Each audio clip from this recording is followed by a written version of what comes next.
That's not an alien. That's not an alien. That's not an alien. That's not an alien.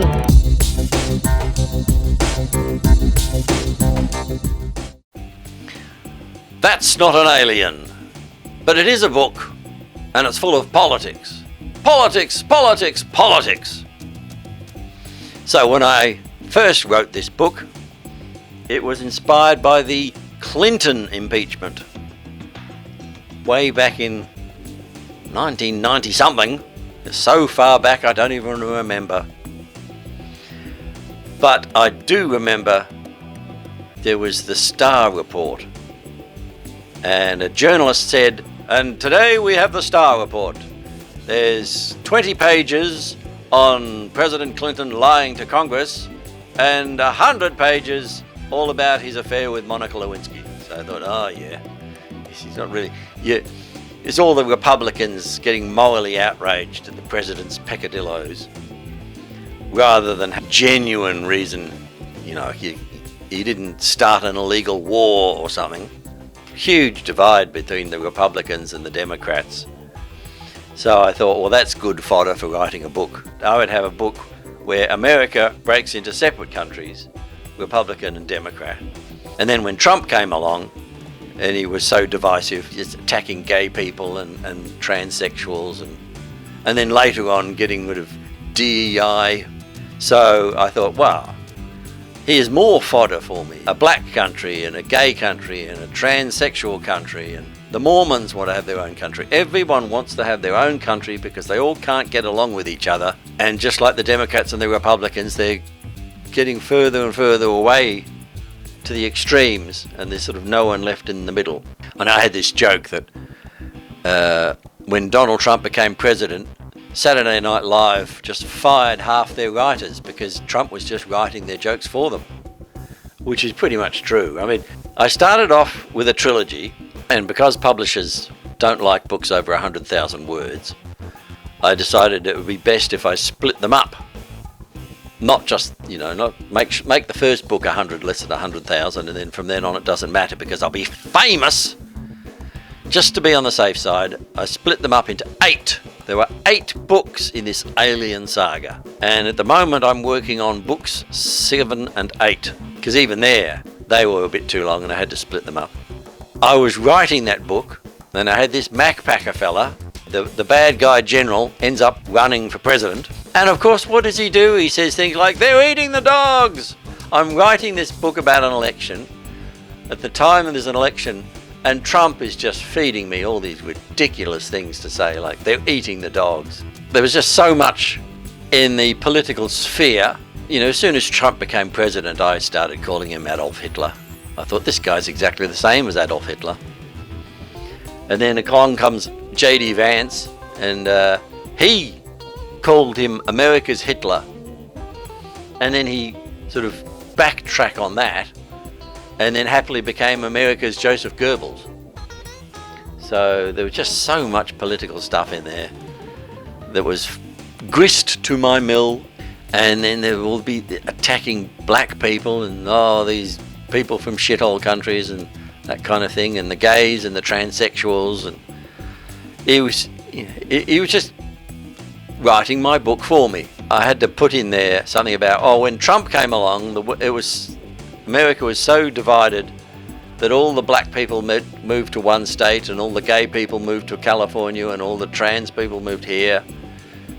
So eventually they were all in separate states. So they sort of had the numbers to then vote to become a separate country. And that pretty much came true.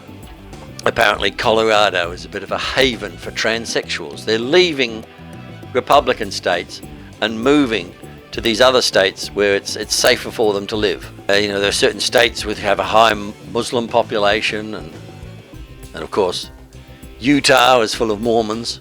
So it just became easier and easier to write a book about a country that breaks up into separate countries.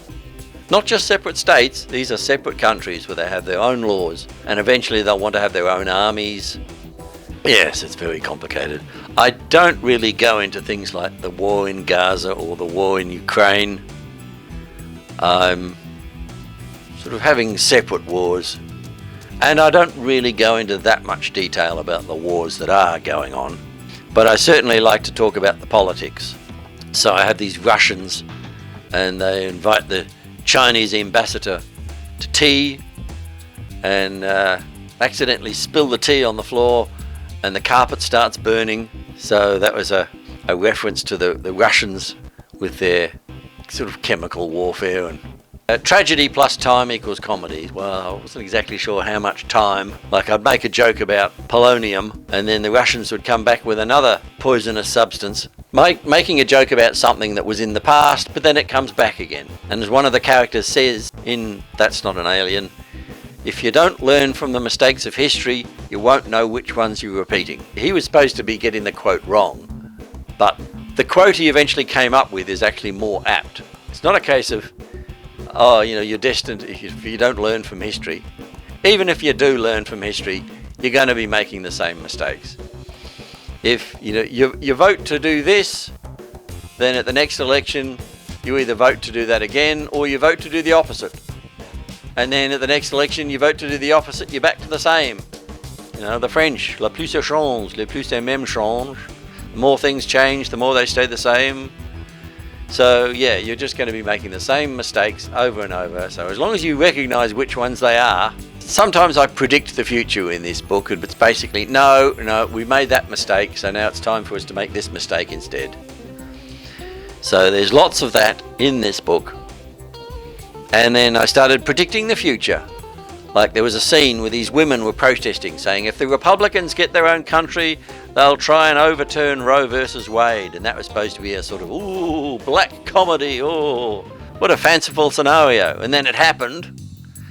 So I then changed that line to, they'll get rid of the separation of church and state. And it's like a week later, that's exactly what happened. They started to say, oh, we're going to have the 10 Commandments in schools, and we're going to have Bibles in all the schools. Even though it's a contravention of the separation of church and state, we're just going to ignore that. So they didn't actually repeal that separation law, they just ignored it. But that's what they wanted. They wanted the laws to be governed by religious doctrine. Then, as I said, the separate countries, people would be moving to separate states where it was safer for them, and as it turned out, Colorado was a sort of a safe haven for transsexual people, so I was right. So now, if I've stipulated where the transsexual country is, I'll have to change it to Colorado. Because you just keep watching the news and people start explaining things to you. In one of my stories, I have a scene where a scientist gets dog urine spilt on him, and then they're chasing the good guys, and they release the security dogs, who then attack the scientist because he's covered in dog's urine. And I thought, is that even possible? It sounds a bit ridiculous. And then like a week later, Mythbusters did a whole episode on how to fool a security dog. And one of them was to use the urine of a female on heat, and that would distract the dogs. I think, thank you for the answer. In another book, I had an island full of crocodiles, and one day there was a TV show, and somebody on the show was talking about how crocodiles get turned on in the rain. Whenever it rains, it makes them horny. And I thought, oh, brilliant, I'll put that in my book. Because I had a talking crocodile. So he's about to attack the good guys, and suddenly it rains. He says, ooh, I'm feeling a bit frisky. Where's Brenda? I'm writing a book about aliens, and all these shows about aliens. Have aliens really landed on Earth? Did aliens come to Earth in the past? And, what is the Nazca lines? What do they really mean? And stuff like that. So I just keep watching these shows, and they keep giving me fuel for my fire, ideas to stick in my book. And so I made some reference to, I think, element 151 or something. There was a reference to somebody thought the aliens were using this element 151 or something to fuel their spaceships. Then there was a thing called the Voynich manuscript or something. And people thought maybe that had been written by aliens. So I just stick a joke in there saying, you didn't write the Voynich manuscript, did you? So people who are familiar with these alien conspiracies and political conspiracies and things, they will sort of get that joke. The average person won't. But I just watch the news every night, and Trump does something which I can then stick into my book, or Trump will do something where I suddenly have to rewrite something to match his idiocy. Something I write which is supposed to be stupid and ridiculous, he then goes and does it, and then I think, oh, now I'm going to have to make my thing even more ridiculous. Or maybe I'll just leave it the way it was and say it's an homage to Donald Trump and his lunacy. We'll wait to see if World War III breaks out and I don't get to publish my book because we're all dead. Who knows? We shall see. But in the meantime, if you'd like to subscribe and click the like button or make some sort of comment, your favourite Donald Trump story or unfavourite, whatever. Anyway, but it probably helps to advance my YouTube channel. If people are out there subscribing to it, then it won't just disappear into the ether or crumble to dust. Hopefully. We'll see.